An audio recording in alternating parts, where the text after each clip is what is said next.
Confidence is Overrated by Travis Thomas in Informal Reading. I'm Travis Thomas.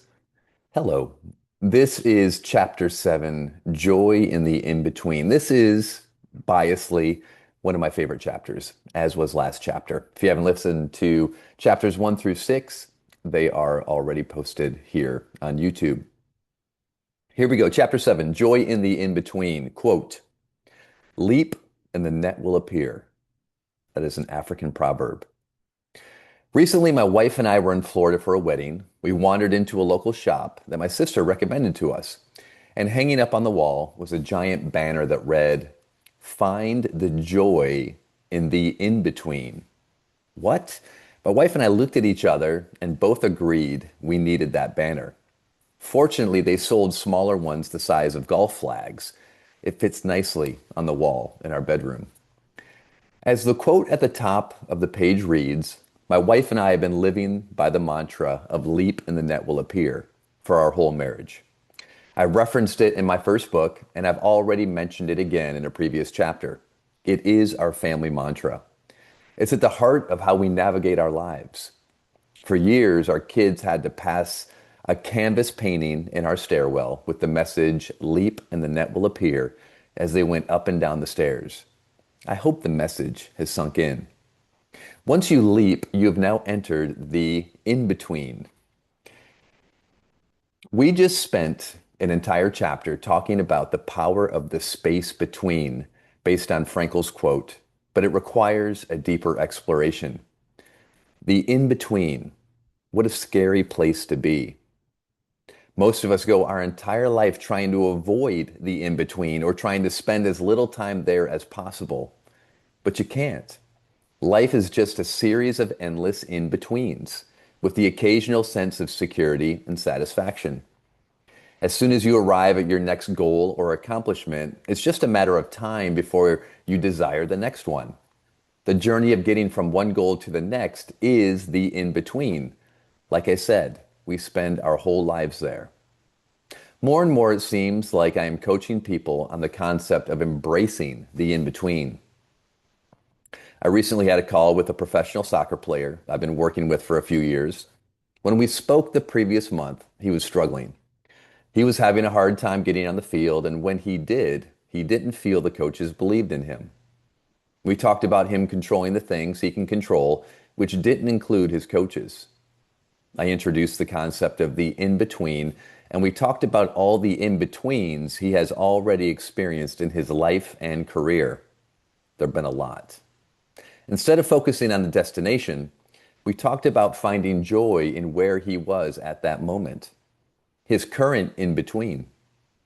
Philosophically, he understood that as soon as he reached his next goal, there would be another challenge, and he would be right back in the in-between.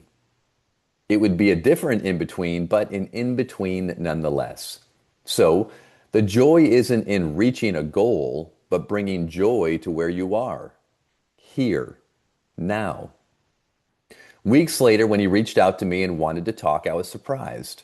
Since our last call, he started playing more, cracked the starting lineup, and scored in the most recent match. When we got on the phone, he said, "I always reach out when things aren't going well, but this time I wanted to connect because things are going great. I figured that good or bad, I can always get better." Of course, this reminded me of Trevor Moawad's quote, "You don't need to be sick to get better." When I asked him to tell me about the last month since our last call, he shared the different ways he was finding to ground himself mentally each day. He and his teammate would walk to the ocean, meditate, and then share how they were thinking about things. Having someone who could relate to similar problems was super helpful, especially someone dealing with the same pressures. He then told me that the idea he had been thinking about most was finding joy in the in-between.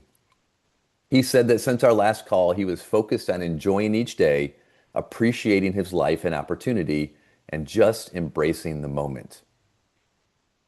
The in-between is scary because we become focused on a future outcome.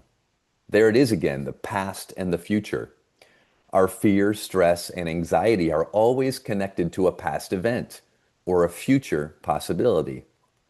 It doesn't mean there isn't fear in the present, but it is hard to be afraid when you are just focused on taking the next step, the next moment, the next opportunity.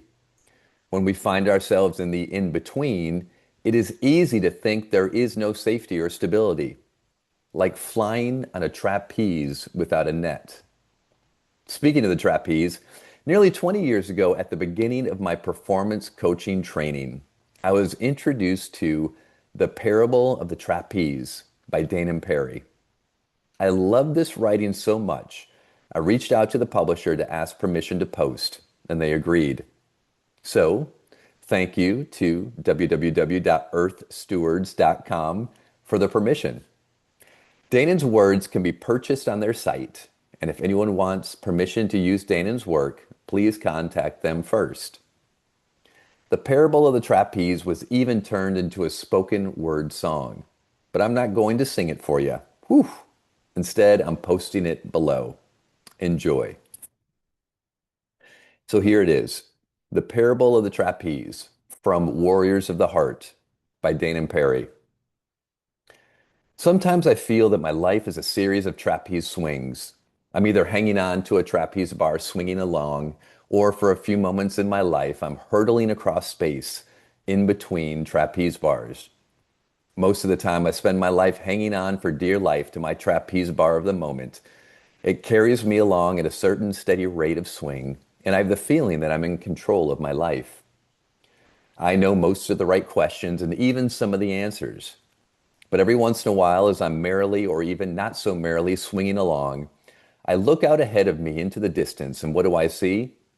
I see another trapeze bar swinging toward me. It's empty, and I know in that place in me that knows that this new trapeze bar has my name on it. It is my next step, my growth, my aliveness coming to get me. In my heart of hearts, I know that for me to grow, I must release my grip on this present, well-known bar and move to the new one. Each time it happens to me, I hope, no, I pray that I won't have to let go of my old bar completely before I grab the new one. But in my knowing place, I know that I must totally release my grasp on my old bar and, for some moment in time, I must hurtle across space before I can grab onto a new bar. Each time I am filled with terror. It doesn't matter that in all my previous hurdles across the void of unknowing, I've always made it. I am each time afraid that I will miss, that I will be crushed on unseen rocks in the bottomless chasm between bars. I do it anyway. Perhaps this is the essence of what the mystics call the faith experience. No guarantees, no net, no insurance policy, but you do it anyway because somehow to keep hanging on to that old bar is no longer on the list of alternatives. So, for an eternity that can last a microsecond or 1,000 lifetimes, I soar across the dark void of the past is gone, the future is not yet here. It's called transition. I have come to believe that this transition is the only place that real change occurs. I mean real change, not the pseudo change that only lasts until the next time my old buttons get punched. I have noticed that in our culture, this transition zone is looked upon as a no thing, a no place between places. Sure, the old trapeze bar was real, and that new one coming towards me, I hope that's real too. But the void in between, is that just a scary, confusing, disorienting nowhere that must be gotten through as fast and as unconsciously as possible? No. What a wasted opportunity that would be. I have a sneaking suspicion that the transition zone is the only real thing and the bars are illusions we dream up to avoid the void where the real change, the real growth occurs for us. Whether or not my hunch is true, it remains that the transition zones in our lives are incredibly rich places. They should be honored, even savored. Yes, with all the pain and fear and feelings of being out of control that can, but not necessarily, accompany transitions, They are still the most alive, most growth-filled, passionate, expansive moments in our lives. So, transformation of fear may have nothing to do with making fear go away, but rather giving ourselves permission to hang out in the transition between trapezes, transforming our need to grab that new bar, any bar, is allowing ourselves to dwell in the only place where change really happens. It can be terrifying. It can also be enlightening in the true sense of the word. Hurtling through the void, we just may learn how to fly. The end. I probably could have saved you a lot of time reading this book and just had you read that parable a few times. The in between, transition. It's where we feel least secure yet most alive. And how much do I love this?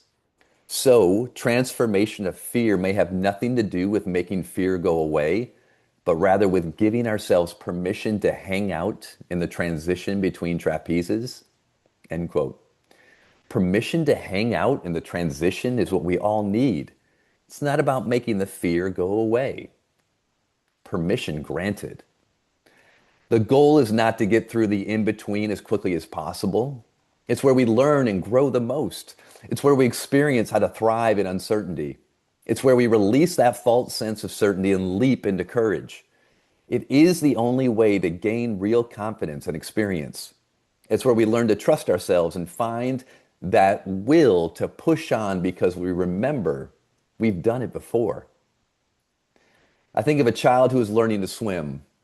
They cling to the side of the pool and look to their parent floating beyond their reach. In between is the deep and scary unknown. At some point, they must let go of their safe harbor and leap across the void.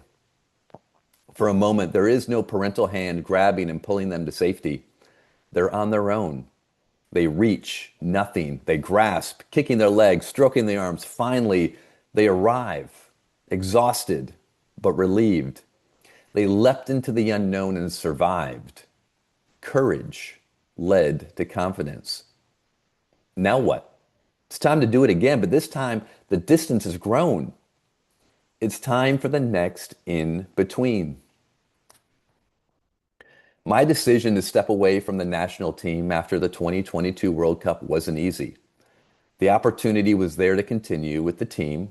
I love Greg, the staff, and the players, but it felt like it was time to let go of the trapeze bar and see what was next. Just as I had previously leapt and hoped the net would appear, I was letting go of the national team trapeze bar and trusting another bar was in the not so distant future. I am writing this book, so there must have been a net or bar. Letting go of your trapeze bar is not an intellectual activity. It comes from a feeling, a calling, a pit in your stomach, an itch that needs to be scratched. It rarely includes a mapped out path or guaranteed destination. But once you find yourself letting go, you immediately feel yourself opening up and fully engaging in the life of the moment. You are in the in between. You're alive. In the in between space is freedom and fear.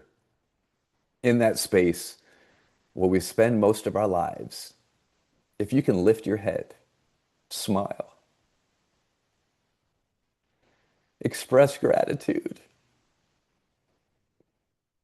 and embrace the unknown with joy, there's not a situation you won't be able to handle. This is the space professionals live in. And this is the space where the best of them thrives. And in that space is your courage.